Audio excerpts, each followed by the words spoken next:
O dilema do poder. Amor ou temor? Uma análise maquiavélica. Emerge, então, uma questão fundamental, um dilema que ecoa através dos séculos. Seria preferível angariar afeto ou instilar receio? A aspiração ideal, sem dúvida, abarcaria ambas as disposições. Contudo, diante da intrínseca dificuldade em conciliar tais sentimentos, na prática governamental, revela-se consideravelmente mais seguro e estável ser temido do que meramente estimado. Esta é uma das reflexões mais incisivas do Príncipe, a obra seminal de Nicolau Maquiavel. No episódio de hoje, propomos-nos a explorar as razões pelas quais indivíduos percebidos como inescrupulosos parecem frequentemente levar vantagem sobre aqueles considerados íntegros, tudo sob a perspicaz ótica maquiavélica. Nicolau Maquiavel, figura emblemática do Renascimento, teve seu nascimento e seu ocaso na vibrante cidade de Florença. Era descendente de um jurisconsulto pertencente aos estratos menos favorecidos da nobreza toscana, o que lhe conferiu uma perspectiva única sobre as dinâmicas sociais e de poder de sua época. Sua trajetória pessoal desenrolou-se em meio a uma profunda e turbulenta instabilidade política e econômica. Foi um período marcado pela deposição da influente linhagem dos Médici do comando florentino, orquestrada pela figura carismática e controversa de Girolamo Savonarola. Nesse cenário conturbado, Maquiavel ascendeu a uma posição de destaque como segundo chanceler da República Florentina.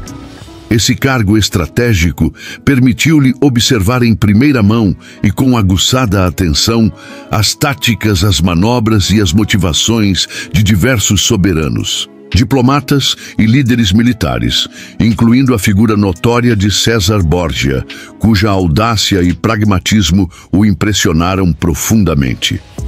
É altamente provável que dessa rica e complexa vivência prática tenham brotado as concepções ousadas e realistas apresentadas em sua obra mais conhecida, O Príncipe. O pensamento maquiavélico, é inegável, provoca um notável desconforto intelectual e moral. Isso ocorre porque sua análise sugere, com uma clareza desconcertante, uma aparente tendência de sucesso para os indivíduos malévolos ou, ao menos, pragmaticamente amorais. Talvez estes alcancem seus objetivos por possuírem uma superioridade estratégica significativa sobre as pessoas estritamente guiadas pela bondade. A inabalável disposição para empregar as piores e mais ardilosas estratégias, aliada a uma astúcia calculista, tudo em prol da consecução de suas metas últimas. Em flagrante contraste, os indivíduos de bem, segundo a análise de Maquiavel, carregam consigo uma aparente vulnerabilidade intrínseca: seus inflexíveis preceitos éticos e morais. É precisamente dessa constatação que deriva a célebre máxima, frequentemente atribuída a ele, ainda que não registrada textualmente em seus escritos: os fins justificam os meios. Embora a fraseologia exata seja apócrifa, essa expressão encapsula com eficácia a natureza das recomendações pragmáticas que Maquiavel oferece em seu tratado O Príncipe. Esta obra, um verdadeiro manual de realpolitik, foi dedicada a Lourenço de Médici, numa tentativa de reconquistar favor político. Eis alguns exemplos paradigmáticos dessas diretrizes que chocaram e continuam a chocar leitores ao longo dos séculos.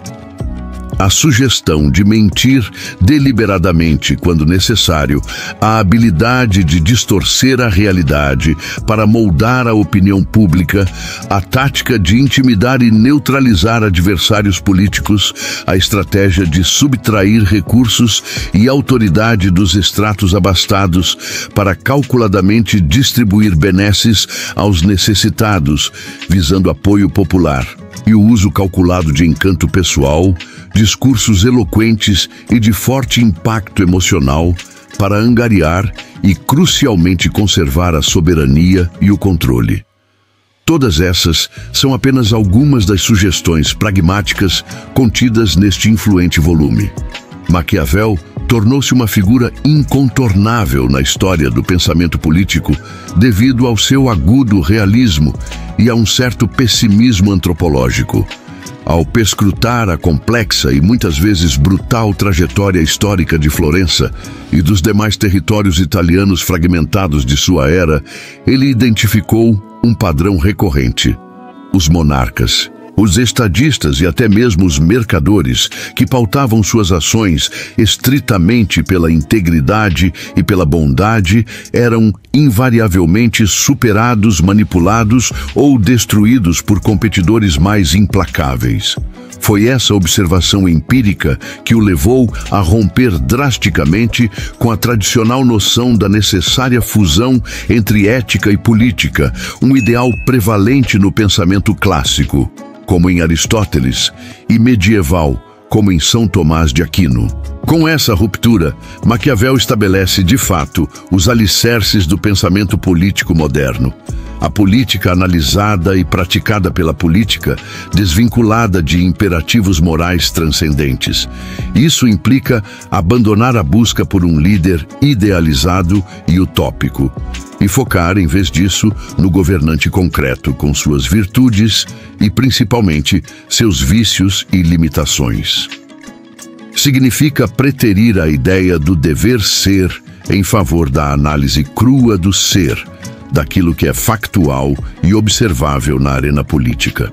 Maquiavel, cético quanto à eficácia da pura bondade no mundo real, não acreditava que a retidão e a virtude, no sentido clássico, conduzissem a um desfecho favorável no jogo do poder. Isso porque, em sua visão, os homens são majoritariamente perversos, intrinsecamente egoístas e perigosamente inclinados à corrupção. E são justamente esses que frequentemente prosperam. Diante desse quadro sombrio, a melhor orientação que ele podia oferecer era a de agir com virtude. Um conceito complexo que engloba sagacidade, destreza, energia e coragem e adaptabilidade, e, simultaneamente, não se deixar surpreender ou dominar pela fortuna, o acaso, a sorte, os eventos imprevisíveis que escapam ao controle humano. O Príncipe, sua publicação mais célebre e controversa, funciona, portanto, como um compêndio de orientações estratégicas para que o soberano não apenas conquiste, mas, sobretudo, mantenha sua posição de autoridade. Em outras palavras, a obra ensina como o indivíduo potencialmente íntegro pode, e talvez deva, aprender com as táticas do déspota, visando a eficácia política acima da pureza moral. O foco desloca-se de ser meramente bom para ser, acima de tudo, eficaz. Retomando a indagação inicial, se é preferível ser amado ou temido, ambas as condições seriam, em teoria, desejáveis. No entanto, dada a extrema dificuldade em sustentar ambas simultaneamente, caso seja imperativo optar, Maquiavel conclui que é mais vantajoso e seguro escolher ser temido, pois o temor é um sentimento mais controlável e duradouro que o afeto. É particularmente curioso e, por vezes, perturbador notar como essas recomendações maquiavélicas, formuladas há 5 séculos, continuam a ser adotadas, consciente ou inconscientemente, por uma vasta gama de indivíduos em posições de liderança ou influência na sociedade contemporânea. Observamos ecos dessas táticas em muitos dirigentes empresariais focados em resultados a qualquer custo, em militantes políticos que priorizam a vitória sobre os princípios, em certos educadores que utilizam a autoridade de forma coercitiva e até mesmo em parceiros dentro de relacionamentos interpessoais que manipulam através do medo ou da pressão. Quem entre nós, afinal, nunca padeceu nas mãos de pessoas que habilmente intimidam, que persuadem com falsas promessas, que ameaçam velada ou abertamente com consequências negativas? seja a demissão, o corte de benefícios, o exercício da força física, a violência psicológica ou a coação ideológica. Conforme a lógica implacável de Maquiavel, se nos mantivermos rigidamente focados apenas em cultivar a sabedoria abstrata, a benevolência irrestrita, a seriedade inflexível e a integridade moral absoluta, sem atentar para as realidades do poder, seremos quase que inevitavelmente ludibriados, manipulados ou superados por aqueles dispostos a jogar com outras regras. Essa constatação levanta um debate acalorado entre os estudiosos. Para certos pensadores, a influência de Maquiavel sobre a política contemporânea foi profundamente negativa, contribuindo para transformá-la neste cenário frequentemente turvo e cínico, onde os objetivos parecem muitas vezes validar quaisquer métodos empregados para alcançá-los. Para outros analistas, porém, a contribuição de Maquiavel foi, paradoxalmente, positiva. Ao desvendar e expor cruamente a mentalidade e as estratégias de um líder eficaz, ainda que amoral, ele teria fornecido às pessoas comuns e aos governados ferramentas valiosas para compreender, antecipar e potencialmente neutralizar ou lidar de forma mais realista com as manobras de poder que permeiam a sociedade. Mas afinal, diante desse legado complexo, qual caminho devemos seguir em nossas próprias vidas e na esfera pública?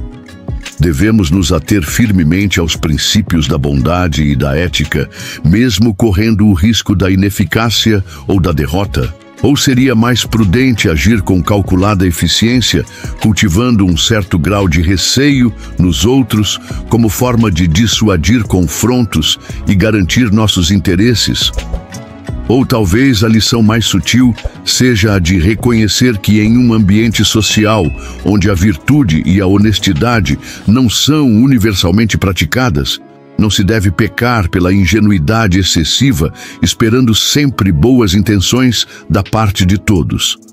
Seria necessário, então, desenvolver a capacidade de discernir as situações e saber empregar a firmeza e até mesmo a intimidação calculada, quando a conjuntura assim o exigir para a autopreservação ou para a defesa de causas justas. Qual a sua perspectiva sobre este eterno dilema? Convidamos você a compartilhar suas reflexões nos comentários. E agora, passemos a outra importante lição maquiavélica. Os domínios e as estruturas de poder que emergem de forma repentina e abrupta, tal como tudo na natureza que brota e se desenvolve com excessiva rapidez, frequentemente carecem da capacidade de firmar alicerces profundos e de desenvolver ramificações robustas e resilientes. Consequentemente, ficam perigosamente vulneráveis, de modo que a primeira adversidade significativa, a primeira tormenta política ou social, pode facilmente derrubá-los. Isto se aplica, a menos que, como já foi mencionado anteriormente, aqueles indivíduos que ascendam à condição de soberanos de maneira súbita possuam uma dose extraordinária de virtude. Essa virtude se traduziria na capacidade aguçada de saberem como preservar, com agilidade e inteligência estratégica, aquilo que a fortuna, o acaso favorável à sorte, lhes concedeu inesperadamente. Tal preservação exigiria a rápida construção das fundações e estruturas de apoio que outros líderes mais metódicos usualmente erigiram antes de alcançarem o comando supremo. É crucial reiterar a concepção maquiavélica de virtude.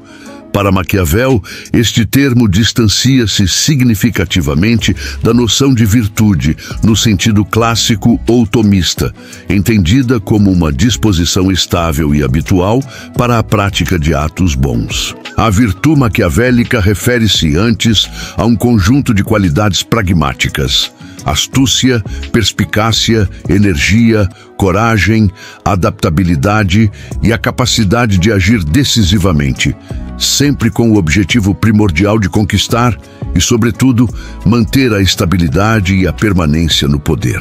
A fortuna, por sua vez, representa o elemento incontrolável.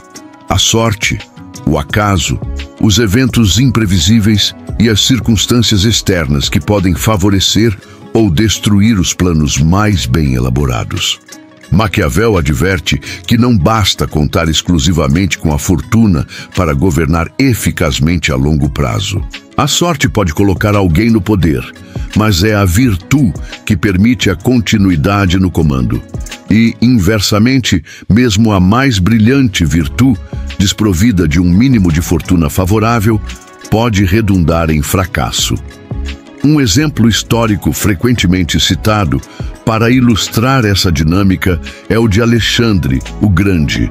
Dotado de imensa virtude militar e estratégica, ele faleceu prematuramente, sem conseguir consolidar completamente seu vasto império ou realizar todo o potencial de suas conquistas, vitimado por uma enfermidade aos 32 anos. Nesse caso, pode-se argumentar que lhe faltou a fortuna de uma vida mais longa para completar sua ambiciosa obra. O conselho estratégico de Maquiavel, portanto, é límpido e direto. Não deposite sua confiança exclusivamente na fortuna.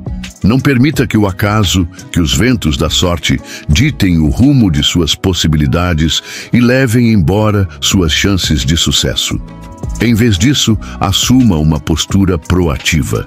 Tome posse das circunstâncias, dentro do que for humanamente possível, e atue incessantemente com virtude. Isso significa agir com planejamento cuidadoso, com energia incansável, com adaptabilidade diante das mudanças e com a sagacidade necessária para construir bases sólidas, institucionais, militares, sociais, capazes de resistir às inevitáveis tempestades da história e garantir a estabilidade e a longevidade do seu domínio. A capacidade de antecipar cenários, de moldar os acontecimentos e de não ser apenas um joguete nas mãos do destino é, para Maquiavel, a essência da liderança eficaz.